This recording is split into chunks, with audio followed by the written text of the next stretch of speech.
One of the most common questions that I receive is this one.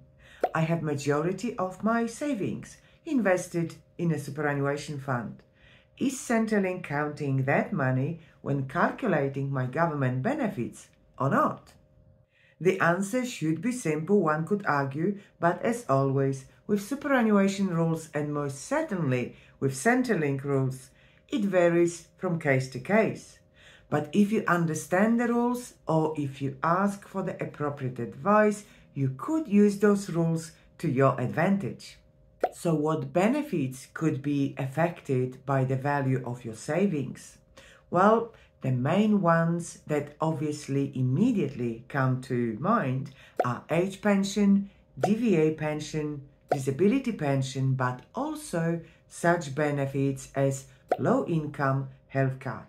So today I will answer that dreadful question, how and when does Centrelink count your super, and is there anything that you can do about it?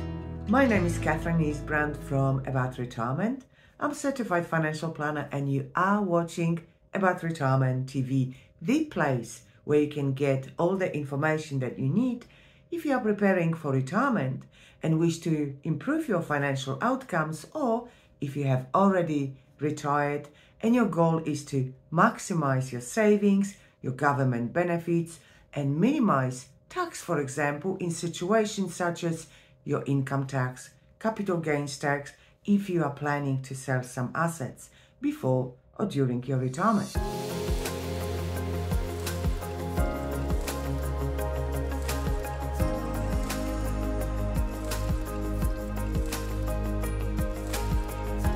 As most likely you know, superannuation for most is the second biggest asset, and for some it can actually be the biggest asset they own.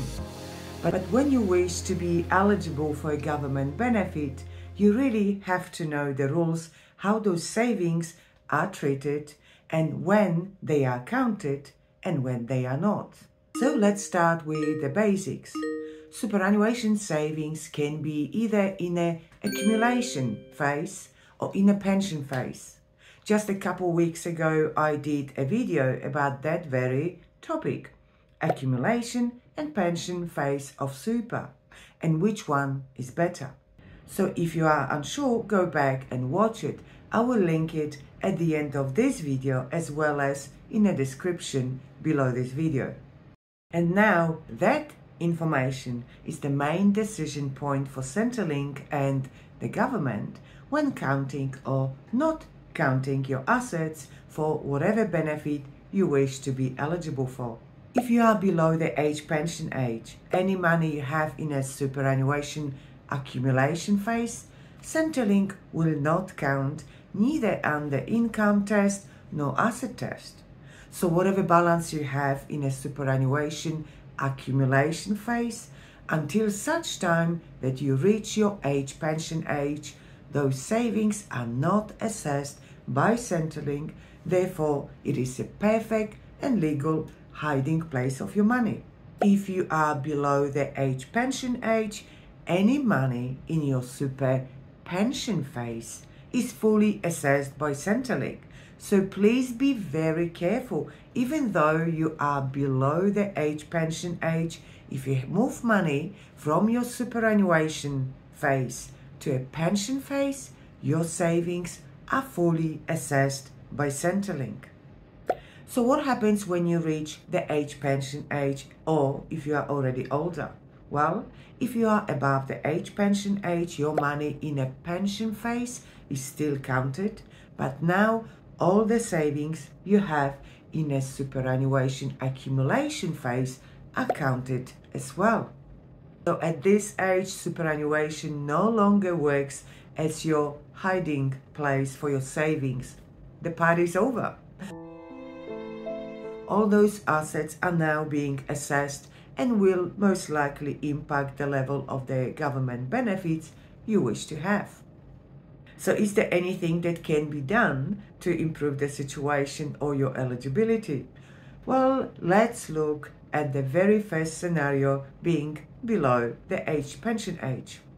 Let's meet Andrew, who is a homeowner, just turned the age of 60, and he's on disability pension. He has $350,000 in his super fund accumulation phase and has contents of $10,000, a car of $10,000, and additional $20,000 in his bank account.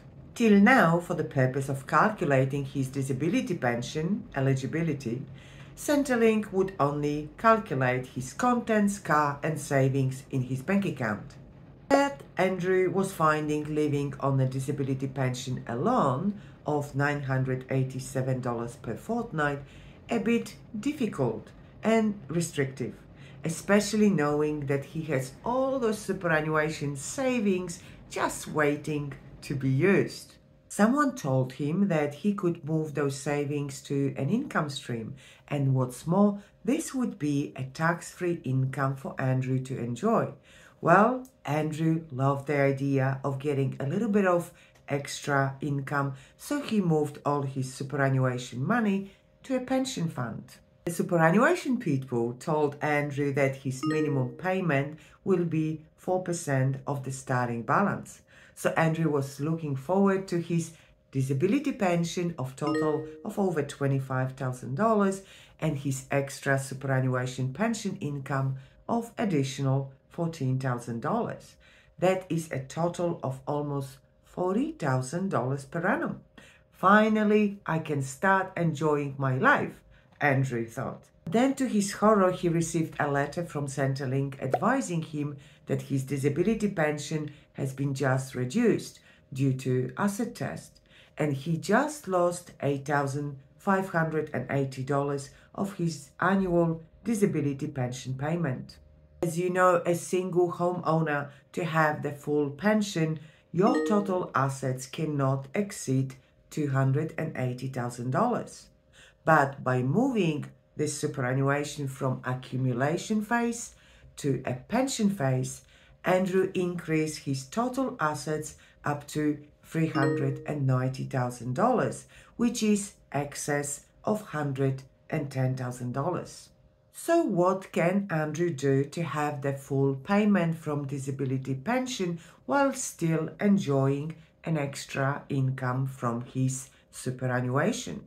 Well, Andrew can revert part of his money back to superannuation accumulation phase to legally hide that money all over again. By putting enough funds back to his super, Andrew is again eligible for the full disability pension benefit. Now he can go back to his superannuation pension people and ask for that extra income he really wants to have. So what is the outcome? Andrew can have now his full disability pension, extra income from his superannuation income stream, plus the balance of his reverted superannuation will be growing over time. Have you seen the most popular video on my channel yet? 9 ways to legally hide money from Centrelink? Maybe it is worth watching or rewatching, since we are talking about legal ways of hiding money from Centrelink. What can you do if you are above the age pension age and you can no longer hide money in your superannuation accumulation phase? Well, maybe you are lucky and you can use your younger spouse that can help you. Let's meet Gary, who is 67, and Laura, who is 58. Gary just applied for his age pension, but he's only going to get $115 per fortnight because of the size of his superannuation of $700,000. They also have money in a bank account, contents and car, totaling to $70,000. Plus, Laura has another $500,000 in her superannuation fund. Gary could withdraw a portion of his superannuation and contribute to Laura's super and improve his age pension that way. But smartly, before jumping into this, Gary decided to get full financial planning advice. It is so very easy to make a costly mistake because you need to consider the following. Number 1, your overall income needs. Number 2, how much to actually withdraw from super. Number 3, how much can be contributed to LoRa? Number 4, what type of contribution to make? And number 5, what is the sweet spot between the balance to be hidden in LoRa Super as opposed to the balance necessary to provide income and maximize age pension? Another very important factor to consider is the fact that once funds have been contributed to LoRa Super, this money no longer belongs to Gary. Therefore, one has to feel very comfortable giving funds away, even to a spouse. Also, there could be an issue to have access to those funds while it is sitting in LoRa Super.